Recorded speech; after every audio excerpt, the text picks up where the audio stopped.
ಗಮನಿಸ್ಕೊಳ್ಳಿ. ಅದ್ರ ಕಾರ್ಯ ಏನು ಆಗ್ತಾ ಇದೆ, ಓಕೆ, ಅವನ್ನೆಲ್ಲ ಗಮನಿಸ್ಕೊಂಡು, ಅಂದರೆ ಏನು, ಕ್ರಿಯೆ ಕಾರ್ಯ ಇವೆರಡನ್ನು ನೀವೀಗ ಹೊಂದಿಸ್ಕೊತಾ ಇದ್ದೀವಿ. ಕ್ರಿಯೆ ಮತ್ತು ಕಾರ್ಯ ಅವನು ಗಮನಿಸ್ತಾ ಒಮ್ಮೆ ನೀವು ಯೋಚನೆ ಮಾಡಿ, ಸೃಷ್ಟಿಕರ್ತ ಏನಿದ್ದಾನೆ ಅವನು ಸೃಷ್ಟಿ ಮಾಡಿರುವಂತಹ ಎಲ್ಲ ವಸ್ತುಗಳಿಗೂ ಕೂಡ ಒಂದಲ್ಲ ಒಂದು ರೀತಿಯ ಆಕಾರ ಇದೆ ಅಲ್ವಾ, ಅದಕ್ಕೆ ರೂಪುರೇಷೆ ಇದೆ. ಆ ಆಕಾರ ಹಾಗೆ ರೂಪುರೇಷೆ ಏನಿದೆ ಅಲ್ಲ, ಅವುಗಳ ಒಂದು ಸಂಗಮ ಅಂತ ಏನು ಹೇಳ್ತೀವಿ, ಅದು ಒಂದು ಆಸನದ ರೂಪ. ಓಕೆ, ಸೃಷ್ಟಿಯಲ್ಲಿ ಎಲ್ಲ ವಸ್ತುಗಳಿಗೂ ಒಂದಲ್ಲ ಒಂದು ಸ್ಥಳದಲ್ಲಿ ಅದಕ್ಕೆ ತಕ್ಕ ಸೌಂದರ್ಯ ಹಾಗೆ ಸೌಕರ್ಯ ಇದ್ದೇ ಇದೆ. ಅದು ಪ್ರಾಣಿ ಆಗಿರಲಿ, ಮನುಷ್ಯ ಆಗಿರಲಿ, ಅಥವಾ ಹಕ್ಕಿ ಪಕ್ಷಿಗಳಾಗಿರಲಿ, ಅಥವಾ ಜಲಚರಗಳಾಗಿರಲಿ. ಓಕೆ, ಅದು ಯಾವ ಸ್ಥಿತಿಯಲ್ಲಿ ಯಾವ ಸೌಕರ್ಯದಲ್ಲಿ ಇರುತ್ತೋ ಅದು ಅಲ್ಲಿ ಸುಖವಾಗಿ ನೆಮ್ಮದಿಯಿಂದ ಜೀವನವನ್ನು ನಡೆಸುವ ಸ್ಥಿತಿಯಲ್ಲಿ ಇದ್ದರೆ ಅದೇನಾಗುತ್ತೆ, ಹಲವಾರು ವರ್ಷಗಳ ತನಕ ಬದುಕತ್ತೆ, ನೆಮ್ಮದಿಯಾಗಿ ಬಾಳುತ್ತೆ ಅಲ್ವಾ. ಸೊ ನೆಮ್ಮದಿಯಿಂದ ಬಾಳೋದನ್ನೇ ಒಂದು ಆಸನದ ಸ್ಥಿತಿ ಅಂತ ಹೇಳ್ತೀವಿ. ಅಥವಾ ಯೋಗ ಆಸನಗಳ, ನಾನೀಗ ಮಾತಾಡ್ತಾ ಇರೋದು ಯೋಗದ ಬಗ್ಗೆ ಅಲ್ಲ, ಅರ್ಥ ಮಾಡ್ತೀವಿ, ನಾನು ಮಾತಾಡ್ತಿರೋದು ಯೋಗದ ಬಗ್ಗೆ ಅಲ್ಲ, ಯೋಗ ಆಸನದ ಬಗ್ಗೆ. ಓಕೆ, ಸೊ ಯಾವುದಾದ್ರೂ ಒಂದು ವ್ಯಕ್ತಿ ಸುಖದಿಂದ ನೆಮ್ಮದಿಯಾಗಿ ದೀರ್ಘವಾಗಿ ಬಾಳಬೇಕು ಅಂತ ಹೇಳಿದ್ರೆ, ಅಥವಾ ಬಾಳಬೇಕು ಅಂದರೆ ಈ ಒಂದು ಆಸನಗಳ ಒಂದು ಮೂಲ ತತ್ವ ಆಗಿರುತ್ತೆ. ಓಕೆ, ಅಂದರೆ ಅದನ್ನು ನಾವು ಸ್ಥಿರಂ, ಓಕೆ, ಸೊ ಸ್ಥಿರಂ, ಚಿರಂ, ಸುಖಂ ಅಂತ ಹೇಳ್ತೀವಿ. ಓಕೆ, ಒಂದು ಸ್ಥಾನ ಸಿಗುತ್ತೆ. ಈಗ ನೋಡಿ, ನೀವು ಆ ಸ್ಥಿತಿಯಲ್ಲಿದ್ದೀರಿ, ಅಲ್ಲಿ ನೀವು ಒಂಥರ ಹಾಯ್ ಅನ್ನಿಸ್ತಾ ಇದೆ, ಮನಸ್ಸು ಕೂಡ ಹಾಗೇ ಇರಬೇಕು ಅಂತ ಅನಿಸುತ್ತೆ, ಅದೊಂಥರ ಸುಖ ಅನ್ನಿಸ್ತಾ ಇದೆ.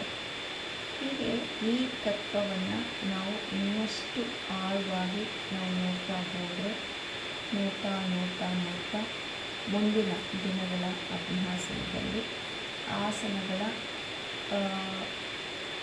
ಆಕಾರ ಅಂತಿರೋ, ರೂಪ ಅಂತಿರೋ, ಏನಂತಿರೋ, ದೇಹಕ್ಕೆ ಮಾತ್ರ ಮೀಸಲಾಗಿರದೆ ಅದು ಪ್ರಾಣಕ್ಕೆ ಹೇಗೆ ಕನೆಕ್ಟ್ ಆಗುತ್ತೆ ಅನ್ನೋದು ನಿಮಗೆ ಗೊತ್ತಾಗುತ್ತೆ. ಸೊ ದೇಹಕ್ಕೂ ಮನಸ್ಸಿಗೂ ಇರುವ ವ್ಯತ್ಯಾಸ, ಹಾಗೆ ಪ್ರಾಣಕ್ಕೂ ಮನಸ್ಸಿಗೂ ಇರುವಂತಹ ವ್ಯತ್ಯಾಸ ನಮಗೆ ಮನವರಿಕೆ ಆಗ್ತಾ ಹೋಗುತ್ತೆ. ಬಿಗಿನಿಂಗಲ್ಲಿ ನಮಗೇನು ಮನವರಿಕೆ ಆಗಲ್ಲ, ಮತ್ತು ಇಲ್ಲಿ ಯಾರು ಏನು ವಿಚಾರವಾಗಿ ನಮಗೆ ಎಕ್ಸ್ಪ್ಲನೇಷನ್ ಬೇಕಾಗಿಲ್ಲ, ನಾವು ಪುಸ್ತಕಗಳನ್ನು ಓದಿ ಅರ್ಥ ಮಾಡ್ಕೊಳ್ಳೋದು ಬೇಕಾಗಿಲ್ಲ, ಗುರುಗಳನ್ನು ಕೇಳಿ ತಿಳ್ಕೊಳ್ಳೋದು ಬೇಕಾಗಿಲ್ಲ. ನೀವು ಜಸ್ಟ್ ಕನ್ಸಿಸ್ಟೆನ್ಸಿ ಇದ್ದು ಡೈಲಿ ನೀವು ಈ ಅಭ್ಯಾಸದಲ್ಲಿ ತೊಡಗಿದ್ರಿ ಅಂದರೆ ನಿಮಗೆ ದೇಹಕ್ಕೂ ಮನಸ್ಸಿಗೂ ಏನು ವ್ಯತ್ಯಾಸ ಇದೆ, ಮನಸ್ಸಿಗೂ ಪ್ರಾಣಕ್ಕೂ ಏನು ವ್ಯತ್ಯಾಸ ಇದೆ, ಪ್ರಾಣಕ್ಕೂ ಮತ್ತು ದೇಹಕ್ಕೂ ಮುಂಚೆ ಇರ್ತಾ ಇಲ್ವಾ, ಇವೆಲ್ಲ ಬೇಕಿದೆ. ಸೊ ಈ ಎಲ್ಲ ವ್ಯತ್ಯಾಸಗಳು ನಮಗೆ ಗೊತ್ತಾಗ್ತಾ ಹೋಗುತ್ತೆ. ದೇಹದಲ್ಲಿ ಏನು ಹೇಳ್ತೀವಿ, ದೇಹದಲ್ಲಿ, ಪ್ರಾಣದಲ್ಲಿ, ಹಾಗೆ ಮನಸ್ಸಿನಲ್ಲಿ ಆ ಒಂದು ನಡೆಯುವ ಕ್ರಿಯೆಗಳಿರುತ್ತಲ್ಲ, ಆ ಕ್ರಿಯೆಗಳಿಗೆ ಒಂದು ರೂಪುರೇಷೆಗಳಿರುತ್ತೆ. ಓಕೆ, ಸೊ ಆ ಕ್ರಿಯೆಗಳಲ್ಲಿ ಮತ್ತೊಮ್ಮೆ ಹೇಳ್ತಾಯಿದ್ದೀನಿ, ದೇಹದಲ್ಲಿ, ಮನಸ್ಸಿನಲ್ಲಿ ಹಾಗೆ ಪ್ರಾಣದಲ್ಲಿ ನಡೆಯುವಂತಹ ಆ ಕ್ರಿಯೆಯ ರೂಪುರೇಷೆಗಳು ಅಂತ ಹೇಳಿದ್ರೆ ಅದು ಒಂದು ಈ ಯೋಗ ಆಸನಗಳ ಸ್ವರೂಪ ಅಂತ ಹೇಳಿ ನೀವು ಅಂದ್ಕೋಬೇಕು. ಸಾಧಾರಣವಾಗಿ ನೋಡಿ,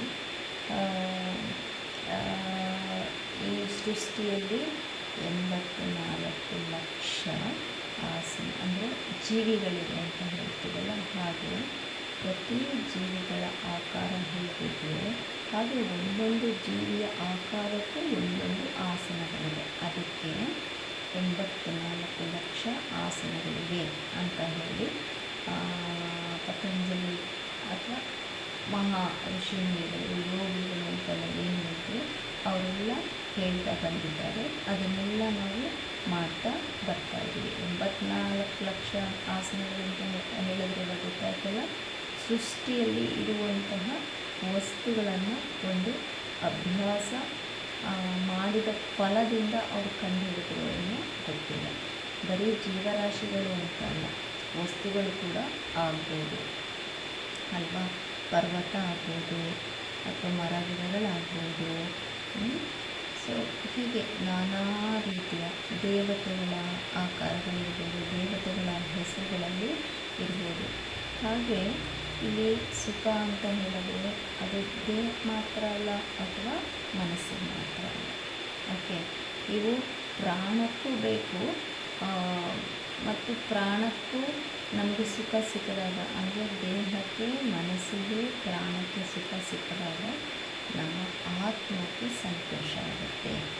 ಓಕೆ, ಹಾಗಾಗಿ ಅಂದರೆ ಅದರಲ್ಲಿ ಇರುವಂಥ ಅಡಗಿರುವಂತಹ ತತ್ವ, ಆ ಸ್ಥಿತಿ ಏನಿದೆಯಲ್ಲ ಆ ತತ್ವ ಹೇಳ್ಬೋದು, ಆ ತತ್ವವನ್ನು ನಾವು ಅರ್ಥಕೊಂಡು, ಆ ರೂಪವನ್ನು ಅರ್ಥಕೊಂಡು, ಆ ವಸ್ತುಗಳ ಹೆಸರಿನ ಒಂದು ಆಸನಗಳನ್ನು ಅಭ್ಯಾಸ ಏನು ಮಾಡ್ತೀವೋ ಇದೆಲ್ಲ ಒಂಥರ ಸೃಷ್ಟಿಕರ್ತ ನಮಗೆ ಬಹಳ ಈಸಿಯಾಗಿ ಅರ್ಥ ಮಾಡ್ಕೊಳ್ಳೋದಕ್ಕೆ ಕೊಟ್ಟಿರುವಂತಹ ಕೆಲವು ಹೆಸರುಗಳು.